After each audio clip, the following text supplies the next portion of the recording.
bad guys, adversaries, antagonists. You simply can't have a good campaign or even a good story without them. Thankfully, Dungeons & Dragons lore is full of them, but Grandpappy always said, as with lovers, adversaries are better when they come in groups. So in today's video, I want to take a moment and talk about the various villainous organizations that exist within the Forgotten Realms lore. And honestly, there aren't that many of them. I wanted to focus primarily on enduring villainous organizations that have stood the test of time and held up over the years. Most villainous organizations don't last much further than their own inception. Take, for example, the Cult of the Absolute. You lose the big brain and there's no more Cult of the Absolute. And a lot of old villainous organizations follow this mold, centering around a certain god or warlord or this or that, and then inevitably collapsing in on themselves once that leader figure is defeated. I suppose it is hard to hold a villainous organization together, considering that any moment it could be assaulted by legions of adventuring people looking for quest rewards. But a few of them have held the test of time, and I want to talk about those ones today, starting with possibly the oldest adventuring organization within the Forgotten Realms. You know them, you love them.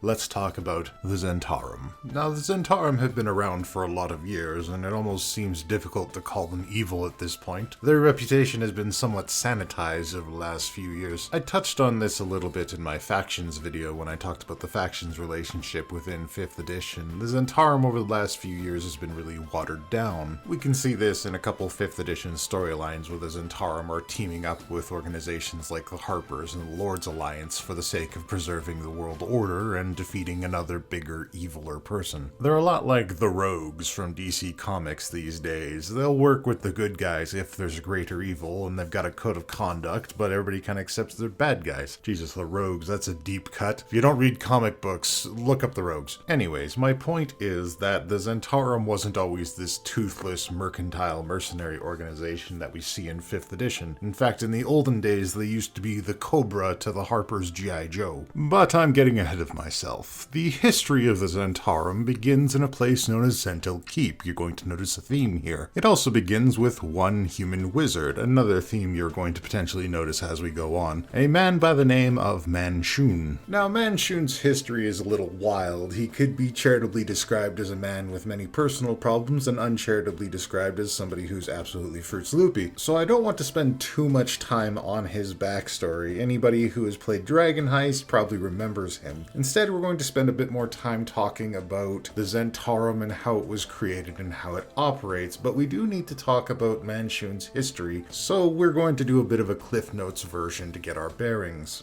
Manshun was born into the family leadership of Zhentil Keep, and he didn't exactly have a great childhood. It was decided early on that he would be released into the wild and placed in brutal competition with the other heirs of Zhentil Keep.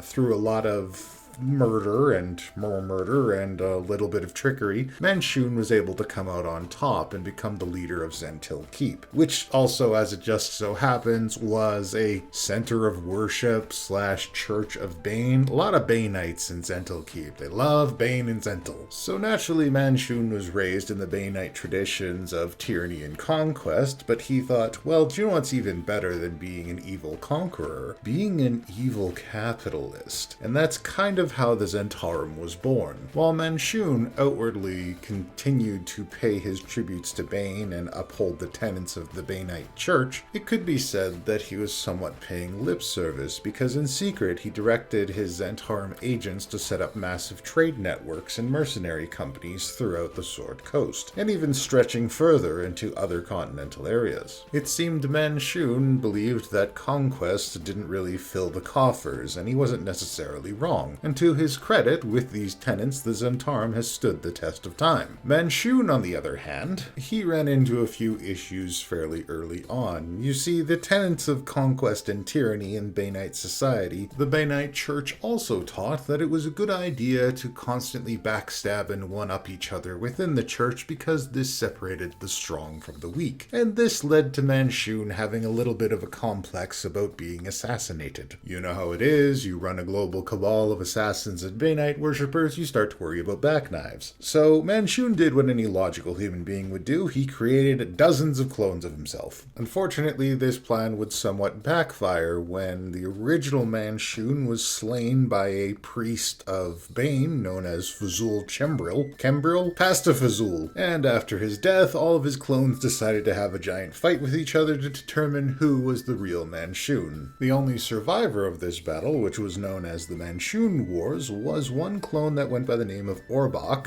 who just kind of waited for everything to settle down and then claimed victory at the end. Oh, also he's a vampire now, and he founded another thieves guild in between called the Masks, but they got wiped out by vampire hunters, or then integrated into the zhentarim at the end. It's a little unclear. If it's not perfectly clear by now, the version of Manchun that you meet in Waterdeep Dragon Heist is in fact Orbach, the version of Manchun, the clone that inevitably rose to the top of the zhentarim after all the clones killed each other, or were killed by the Nethril and the Shadowvar. It's a long story. But anyways, back to the zhentarim. So the zhentarim is a mercantile and mercenary group first and foremost. I always like to think of them as like a global organized crime ring, a massive network of spies, mercenaries, traders, and smugglers that will take any job and can acquire for you any illicit goods that you might need for any villainous organization you might have. And as I said previously, this focus on commerce may be the secret to the zhentarim's longevity. They control the money and the movements of goods that even some ostensible good guy organizations may still need. These days, the leadership of the zhentarim is more or less divided amongst a select group of lords that operate as the kind of ruling council. But besides that, the whole of the zhentarim is somewhat of a turnkey operation. The money comes in, and people like Manchun collect the checks, presumably because they're too busy infiltrating the lords of Waterdeep, or fighting clones of themselves, or fighting powerful wizards, or vampires, or whatever nonsense. Need to find a way to spend all that smuggling money, I suppose, but by no means should you take the zhentarim lightly. With my comments about them being watered down aside, they are still a very powerful organization. They have their own armies, they have incredible connections, caravan masters, powerful wizards, vampires, and even connections within the Bainite Church, even if it isn't their main racket these days. Now, if you're thinking about using the zhentarim in your next D&D game, a good way to characterize them is that they are first and foremost a mercantile group. They are an organized crime ring. If you're not messing with the business, by and large, they're not messing with you. Other ways that players might come into contact with the zhentarim is if they're disrupting their business, or the players find themselves on the zhentarim hit list because someone has paid the zhentarim to kill them, or perhaps some of them they're protecting or close to. But besides that, it's not often that players will come into direct conflict with the zhentarim. Their operations tend to be on a larger global scale, and their goals are not conquest, they're commerce. But while it's difficult for players to come into direct conflict with the zhentarim organization, it's a bit easier to come into conflict with zhentarim agents. Anytime you come across an evil warlord or a villainous wizard, they may have hired zhentarim mercenaries to pad out their defense force. And in those situations, the attitude of most of the zhentarim agents is, it's nothing personal, it's just business, kid. But for now, let's move on from the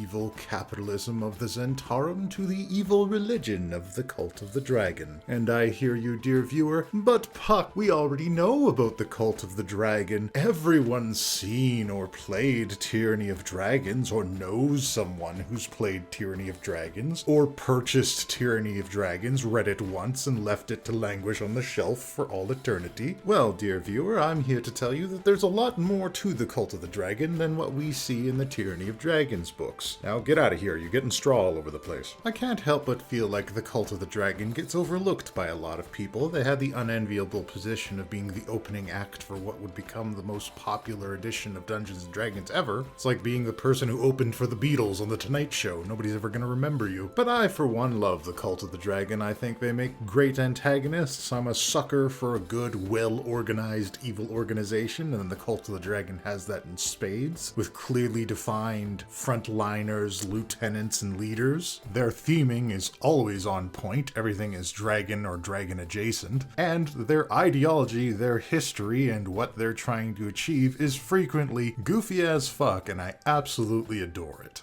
For example, did you know Cult of the Dragon members used to be called followers of the Scaly Way, and that desperately needs to make a comeback? Also hilarious is that Cult of the Dragon members are absolutely the biggest dragon fanboys you will ever meet in your entire life. However, it seems that most of the time the dragons aren't even really on board with it. Sometimes they're just kind of going along with it. It's all very silly and kind of dumb and absolutely delightful, and this is why I love them. But I'm getting ahead of myself. So, the Cult of the Dragon.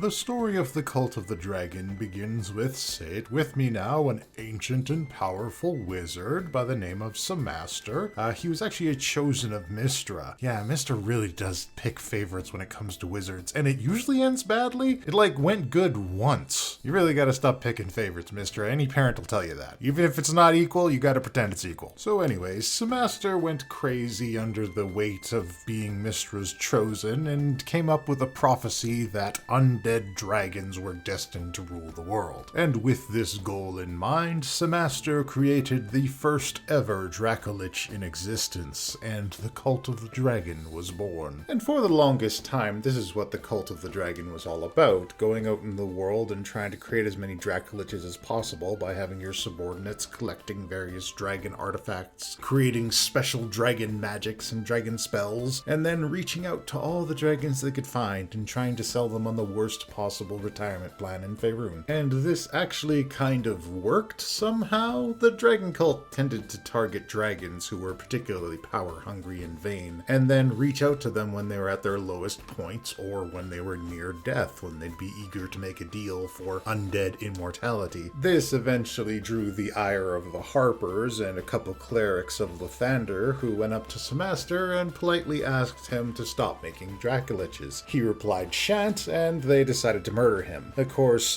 he became a lich afterwards because obviously the guy who creates Dracoliches can make himself a lich. He would go on to control the dragon cult for a few centuries after that, but would later find his end once again when adventurers came to take him out. It was after Samaster died, with no takebacks for realsies this time, that the dragon cult fell into a little bit of a languishing state. There was a ton of infighting because people obviously wanted to control what was now a massive cult that controlled powerful magics, various artifacts, and thousands upon thousands of secret members. The Church of Tiamat even tried to get in on the action, kind of merging / taking over the dragon cult, sort of, but not really, more of an infiltration, but either way, you can kind of see where this goes. Eventually, a man by the name of Severin Silrajan rises to the top of the heap of the dragon cult and says, "No, you know what, Samaster was right, dragons do need to rule the world. He was just wrong about the undead part. What he actually meant when he said undead dragons need to rule the world in the future is that Tiamat needs to rule the world in the future for dragons." And the rest of the dragon cult says, yeah, he's probably right, and that's where we find ourselves in Tyranny of Dragons. So that's how we get to the dragon cult that we know now. Let's talk about the interesting stuff. Interesting thing number one, the Cult of the Dragon has kind of inadvertently littered the world with random Dracoliches. Remember when I said about all the infighting that engaged after Samaster died? Well, see, the Cult of the Dragon had been creating Dracoliches up until that point, and after the infighting, a lot of sects and sections of the dragon cult were destroyed. So some of the people who knew where these Dracoliches were kept safe and sound in the phylactery waiting for the dragon apocalypse are dead. So there is a small chance that while you're journeying out in the world in Faerun, you might come across the ancient remains of an old dragon cult sect hideout that just happens to have the phylactery of a dragon lich sitting inside. And that's fun as shit. I love that idea. You just whoopsie into a dragon lich, a Dracolich phylactery. That's amazing. I love it. As I said in the beginning, the Cult of the Dragon has a bit of a rigid hierarchy. It's kind of all built for easy encounter creation. You have your main cultists at the bottom. These are your jobbers, the guys that get wiped out in entire legions of 12 the first time somebody says fireball. And then of course you got got your upper rank guys. These are people who have a little bit of dragon powers. They can add some fire, acid, ice, or lightning on their attacks. These guys are dragon claws, dragon wings, dragon tooths, and each one of them has a little bit more power. And then at the top we have wearers of purple. These guys got purple robes and purple armors. They're the generals, they're the commanders, the leaders of the dragon cult. As you can see, the theming is all on point. We got dragon cultists, we got dragon wings, we got dragon claws, we got dragon teeth, got wearers of purple, which I guess isn't on theme. Maybe Samaster really liked the Joker. The cult of the dragon also liked to collect dragon-themed spells and magical artifacts, things like the well-known dragon masks from Tyranny of Dragons,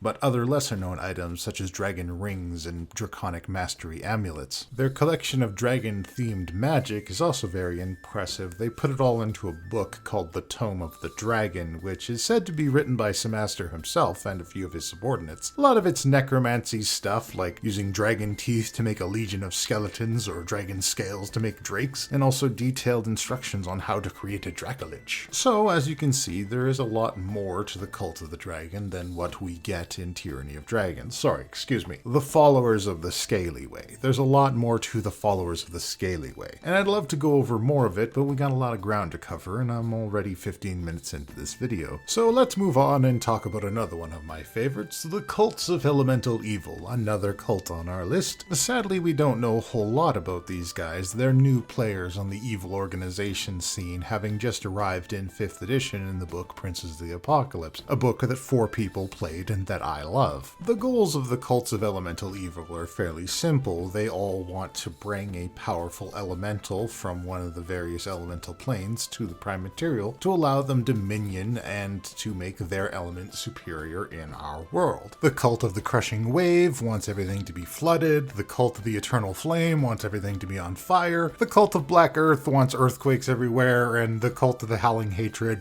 wants it to be really windy, I guess, but in an evil way. So we may not know much about what caused the inception of all these cults. In the short version, it has something to do with enchanted artifacts. Each cult has an enchanted weapon that directly links them to one of the princes or princesses of elemental evil and can be used as a kind of resonating key to help bring them to the prime material. Beyond that, we don't have a lot of information on the who, why, and how these cults came to be, but I find them very interesting because it's obvious that an extraordinary amount of work was put in to making each cult individually unique. Each cult has a very unique feel and vibe. The cult of howling hatred are all noble knights flying on flying steeds. They're archers, they're lancers. They have this air of nobility about them. However, the cult of the crushing wave is full of pirates and sea people and has this air of skullduggery about it. The cult of the eternal flame has this nihilistic sense that everything needs to burn in a cleansing flame. And lastly, the cult of the black earth has this monastic, stern, unmoving sense about it, and all these personalities are reflected in the unique NPCs that each individual cult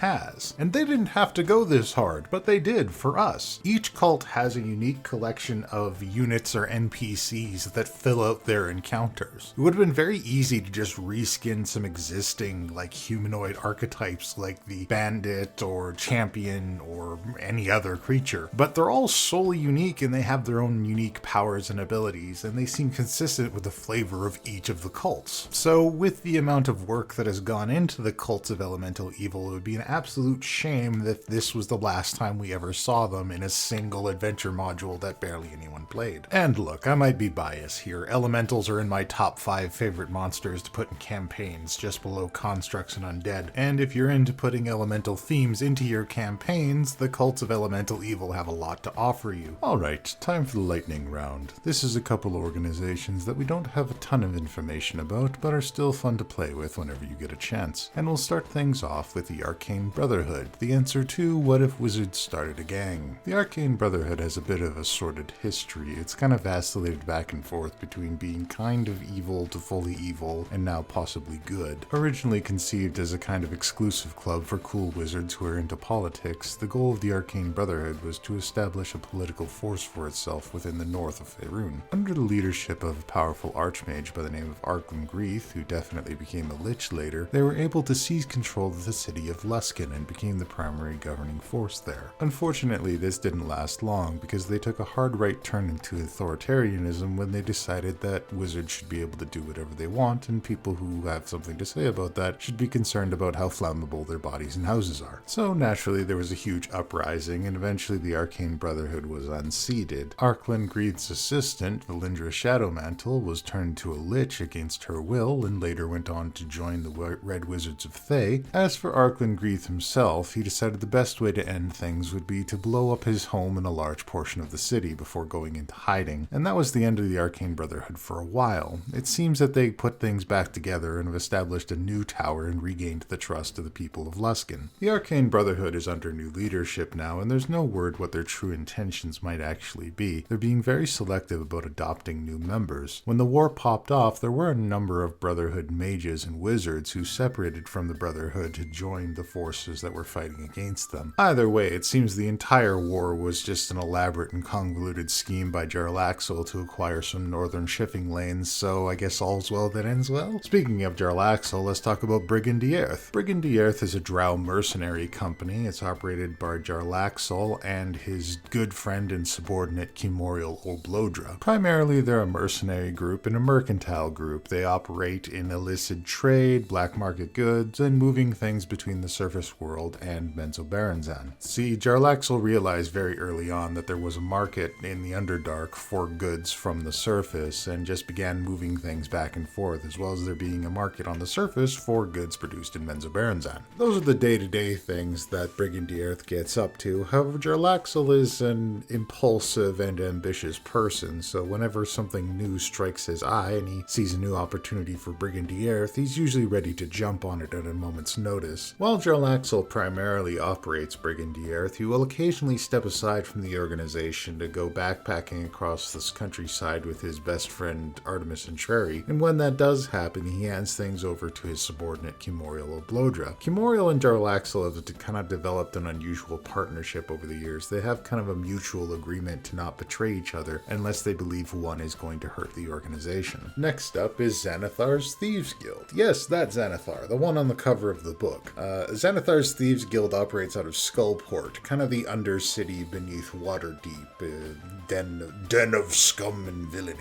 Besides being operated by a beholder, it's pretty standard thieves guild. Standard criminal enterprise stuff, real mafia things. Some interesting things about it that not everyone knows is that Xanathar is not actually a person or a creature, it is a title. And we are in fact on our 6th Xanathar. They've all been different beholders. Occasionally another beholder will come in and take the title of Xanathar. Also, weirdly enough, it's supposed to be this big secret within the organization that Xanathar is actually a beholder. Like most of the lower level members of Xanathar's Thieves Guild don't know they're working for a beholder. Somebody in the guild should really get him to stop putting his face on those books. But I hear you, viewers. Puck, I've heard of these organizations before. Where's the weird stuff? Give me the weird stuff. I hear you, dear viewer, and let me tell you about one of my favorite villainous organizations within all of Toril. Let me tell you about the Night Parade. No, not the one in the song. The Night Parade began back in the time of the Netherese. A group of Netherese wizards had migrated to the demi-plane of nightmares in order to study it and stayed there. However, the demi-plane of nightmares has an effect on living bodies, and the descendants of the Netherese that came there to study the nightmare didn't have the magical wards they needed to protect their bodies, and became disfigured and insane. So they developed their own society called the Night Parade. And the Night Parade's goals are simple. The demi-plane of nightmare is awesome. We should bring more people to the demi-plane of nightmare. Also, we should take over entire towns with our new nightmare forms. I absolutely love the Night Parade because they're absolutely insane. If you wanted to use them in a campaign, you'd have to build all the creatures from scratch because no two members of the Night Parade look the same. They're all these bizarre creatures. Take, for example, Zupar, a giant brain walking on spider legs with a huge whip-like tentacle that comes out of the back of his brain. Basically, you can make a Night Parade member remember anything you can imagine. They come through portals in the night, and they steal people, and they take them to a realm of nightmares. And once they're trapped there, they also slowly become new nightmares. This is some Lovecraftian shit. A lot of the members of the Night Parade can disguise themselves as regular humanoids, kind of like doppelgangers. They usually use this ability to infiltrate cities and towns and kind of set up operations to try to open up portals to the demi-plane of nightmares to invite more of their friends in and abduct more of the native peoples to bring to the demi-plane of nightmares. But yeah, they're just bizarre, horrific. They're a good way to absolutely disturb players. Nobody's ever heard of this organization. I even asked a couple of Dungeon Master friends that I know that are kind of lore nerds like myself to see if they knew about the Night Parade, and I might be the only person who knows about the Night Parade. That's all we have for villainous organizations for today. Next video, I'll be going into some magical items that desperately need to come back to D&D, a subject chosen by you, the viewers, in my community poll. The channel has finally made it to 500 subscribers, and I'm quite pleased with the progress, and I'd like to thank everybody who's contributed. This is usually a point where